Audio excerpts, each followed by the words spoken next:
ఉన్న బంగారాన్ని విడిపించి ఆ రోజు ఆన్లైన్ రేటుకే మేము కొంటాం. Sharma gold company. నమస్తే, వెల్కమ్ టు రియల్ టాక్స్. నేను మీ కీర్తి. ఐఎమ్ ఎక్స్ట్రీమ్లీ ప్రౌడ్ అండి ఈరోజు ఈ చైర్ మీద కూర్చుంటున్నందుకు. నాలెడ్జ్ ఈజ్ డివైన్ అంటారు కదా, you need to grab it అంటాను నేను ఈరోజు. ఎందుకంటే నాకు నా ఎదుట కూర్చున్న వ్యక్తి ఇచ్చిన టైంలో నేను ఎంత నాలెడ్జ్ గ్రాప్ చేసుకోగలుగుతానో, తద్వారా మీరందరూ ఆ నాలెడ్జ్ని నాతో పాటు ఎంతవరకు షేర్ చేసుకోగలుగుతారో నాకు తెలియదు. కానీ ఈ మహా గ్రంథాలయం నుంచి మాత్రం వీలైనంత నాలెడ్జ్ని ఈరోజు సారంగా తీసుకోవడానికి నేనైతే సంసిద్ధమై ఉన్నాను. He's none other but Shri Madan Gupta గారు. నమస్తే సార్. నమస్తే అమ్మా.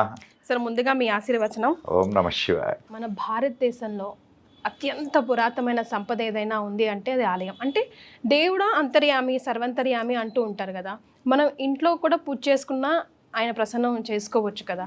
ఆలయాల్లోకే ఎందుకు వెళ్తాం? అక్కడున్న సైన్స్ ఏంటి, అక్కడున్న మ్యాగ్నెటిక్ పవర్ ఏంటి, అక్కడున్న కాస్మిక్ ఎనర్జీ ఎట్లా మనం కనెక్ట్ చేసుకుంటాం? గుడ్ గుడ్ గుడ్ మంచి మంచి ప్రశ్న అమ్మాయి. అసలు దేవుడిని ఆరాధించడానికి ఆలయం కావాలా? ఎస్, నువ్వు అన్నావు కదా, నువ్వు ఒక్క హిందువే అనగలదు ఈ మాట. I appreciate your question.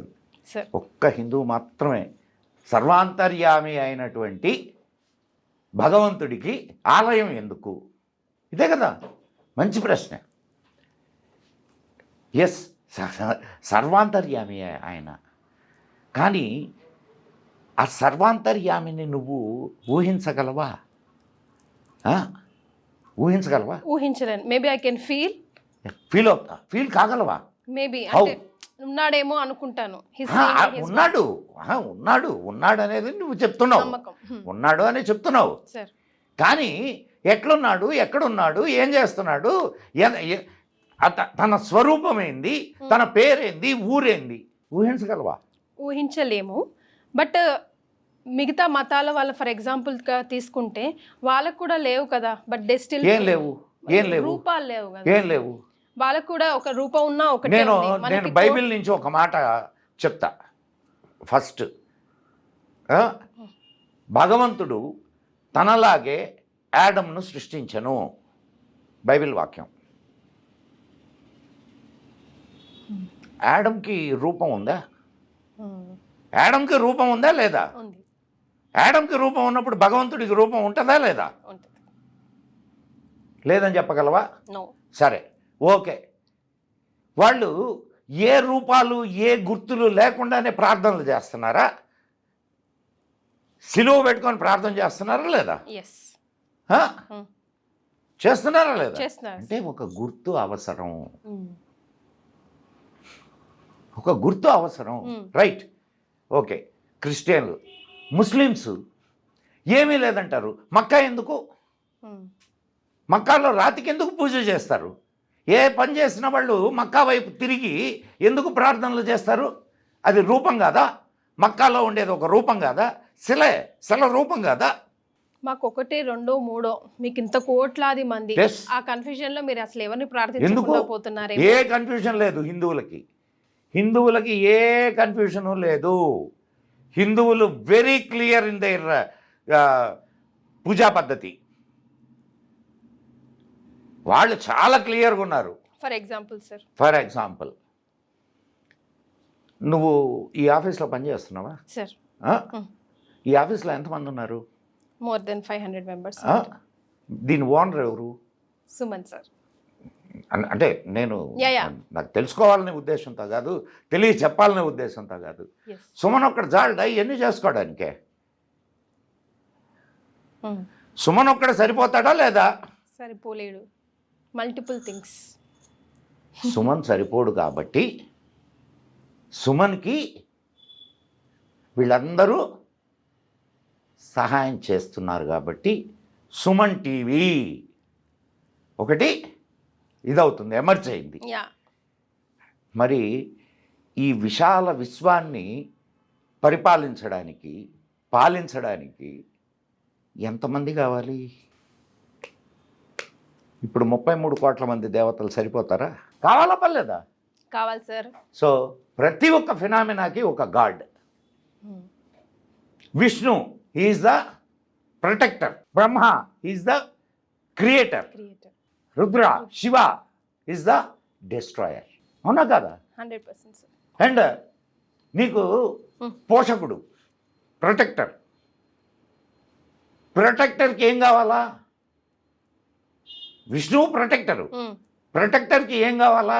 Support. ఏం సపోర్ట్ కావాలా? వెల్త్. కాబట్టి లక్ష్మి భార్య. అవునా కదా? అవునండి. బ్రహ్మ క్రియేటర్. క్రియేటర్కి ఏం కావాలా? జ్ఞానం. నాలెడ్జ్. సరస్వతి మాత. సరస్వతి. డెస్ట్రాయర్, ఆయనకి ఏం కావాలా? శక్తి, మహాశక్తి. ఇంకా అట్లా ఒక్కొక్క ఫినామినాకి ఒక్కొక్క దేవుణ్ణి నువ్వు, ఆ ఫినామినాన్ని దేవుడిగా నువ్వు ఊహించుకుంటున్నావు. అర్థమైందా? Yes sir.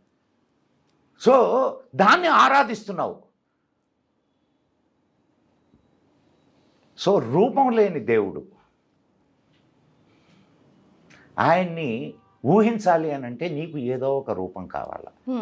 విశాలమైనటువంటి సముద్రం ఉందమ్మా. సార్, సముద్రాన్ని నువ్వు ఇంతది అంతది అని చెప్పగలవా? నో. ఆ? కొలమానం లేదు. లేదు. కానీ ఒక బొమ్మ వేసి చూపించగలవా సముద్రం ఎట్లుంటుంది అని? ట్రూ. చూపించగలను.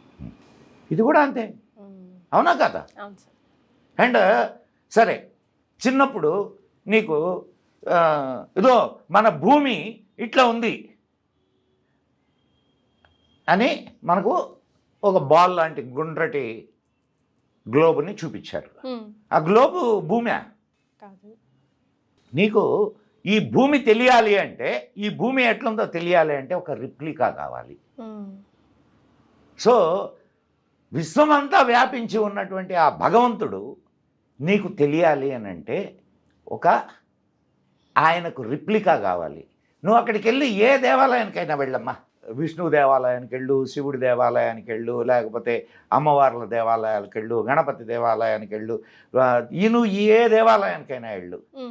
అక్కడ అష్టోత్తరాలు సహస్రనామాలు చేస్తారా? చేస్తారు కదా సార్. చేస్తారు కదా. దాంట్లో ఎప్పుడైనా అష్టోత్తరాలు సహస్రనామాల్లో ఆ నామాల్లో ఉండే 1-2 నామాలు నీకు చెప్పమంటావా? అంటే కామన్గా అన్ని అష్టోత్తరాల్లో సహస్రనామాల్లో విశ్వస్వరూప్యై నమః, ప్రతి దేవుడి అష్టోత్తరంలో వీటిల్లో శతనామాల్లో ఉంటుంది. విశ్వశక్తై నమః, విశ్వకార్యై నమః, ఇవన్నీ ఉన్నాయా లేవా? ఉన్నాయి సార్. అంటే ఈ మొత్తం విశ్వానికి ఉన్నటువంటి లక్షణాలన్నింటినీ నువ్వు ఆరాధిస్తున్న దేవుడికి, విగ్రహానికో లేకపోతే బొమ్మకో చెట్టుకో చేమకో నువ్వు ఆపాదించి ఆ విశ్వాత్మకుడిని ప్రార్థిస్తున్నావు. ఎట్లయితే భూమి గుండ్రంగా ఉంది అని చెప్తే నమ్మగలడా నీ బిడ్డ? నమ్మగలడా? నమ్మలేడు. వాడు కావాలి రెప్లికా యాజ్ యూ చేసాడు. ఫర్ ఎగ్జాంపుల్, అట్లీస్ట్ భగవద్గీతలో శ్రీకృష్ణుడు అర్జునుడికి విశ్వరూపాన్ని చూపించాడు. చూపిస్తే ఏం చెప్పాడు అర్జునుడు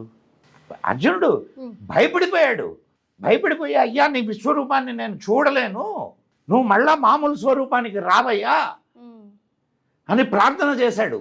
శక్తి సరిపోలేదు చూడటానికి. అర్జునుడికే శక్తి సరిపోకపోతే నీకు సరిపోద్దా? నాకు సరిపోద్దా? అవునా కాదమ్మా? పాయింట్. అర్జునుడు సాక్షాత్తు శ్రీకృష్ణుడికి శిష్యుడు, శ్రీకృష్ణుడికి బావ, శ్రీకృష్ణుడికి సఖుడు. అటువంటి అర్జునుడికే కృష్ణుడు విశ్వరూపాన్ని చూపిస్తే చూడలేకపోయాడు. సో సాధారణమైనటువంటి సంసారంలో ఉండి కుట్టకలాడుతూ అంత విశ్వరూపాన్ని నువ్వు దర్శించగలిగినటువంటి శక్తి కూడా నీకు కావాలా? కరెక్ట్. అవునా కాదమ్మా? ఒక్కసారి కళ్ళు మూసుకొని ఊహించుకో ఈ విశ్వాన్ని. ఎన్ని కోటానుకో నీ ఒక్క పాలపుంతలో గెలాక్సీలో ఎన్ని గ్రహాలు ఉన్నాయి, ఎన్ని నక్షత్రాలు ఉన్నాయి, ఇట్లాంటి పాలపుంతలు కోట్లు. అవునా? ఇవన్నీ కలిస్తేనే కదా దేవుడు. సో వాటిల్లో నీ భూమి ఎంత, ఇసుక రేణు అంత కూడా ఉంటుందో ఉండదో తెలియదు నాకు. ఆ భూమి మీద నీ అస్తిత్వం ఎంత? వామ్మో. ఇప్పుడు దీన్ని ఒక్కసారి ఊహించుకుంటే మనిషి భయపడిపోడా? ఎస్. నీ ఎగ్జిస్టెన్స్ అసలు ప్రశ్నాత్మకం అండ్ భయంకరం. ఏంది నా అస్తిత్వం అని. అదే భయాన్ని అర్జునుడు అక్కడ ఫీల్ చేశాడు. అంత పెద్ద విశ్వంలో కూడా నీ అస్తిత్వాన్ని నువ్వు నిలుపుకోవడానికి కావలసిన సాధనకు మొదటి మెట్టు ఆలయాలు. ఒప్పుకుంటావా? ఎస్. నువ్వు చిన్నగా ఇక్కడి నుంచి వెళ్తావు, ఇక్కడి నుంచి మొదలవుతావు ఆధ్యాత్మికత అనేటటువంటి మార్గంలోకి. చివరికి నువ్వు ఆ స్థితిని చేరుకుంటావు, మోక్షము అనే స్థితికి. ఆ స్థితికి చేరుకోవడానికి మొదటి మెట్టిది. అయితే ఇది ఇక్కడ భారతదేశంలో ఆలయాలు ఏదో ప్రార్థనా స్థలాలు, దేవాలయాలుగా మాత్రమే లేవు. అనేక పాత్రల్ని పోషించాయి. చాలా చాలా అద్భుతమైనటువంటి కాన్సెప్ట్ ఆలయ concepts. Mandir, temple concept. Temple is the centre of the village. అక్కడ దేవుడు ఉండడమే కాదు, అక్కడ పాఠశాలలు నడిచాయి, వైద్యం నడిచేది, కళలు నడిచాయి. అవునా కదా? అవునండి. టెంపుల్ని బేస్ చేసుకునే కదా సంగీతము, సాహిత్యము. అండ్ నువ్వు చూడు, నువ్వు ఇంతకుముందు సాహిత్యంలో దేవుడు లేని సాహిత్యాన్ని నాకు చెప్పు. అన్నమయ్య, రామదాసు, ముత్తుస్వామి దీక్షితారు, నువ్వు ఎవరిని తీసుకో, అందరూ దేవుళ్ళ మీద రాసినటువంటి వాళ్ళేనా? అవునా కాదమ్మా? త్యాగరాజు, వీళ్ళందరూ దేవుళ్ళ మీద రాసిన వాళ్ళే. ఎంత అద్భుతమైన సాహిత్యం! ఈ సాహిత్యం అంతా ఎక్కడి నుంచి వచ్చింది? టెంపుల్. నృత్యాలు, ఎన్ని రకాల నృత్యాలు ఉన్నాయి భారతదేశంలో. అసలు నృత్యం ఎందుకు పుట్టింది? భగవద్ ఆరాధన కోసం పుట్టింది నృత్యం. అవునా?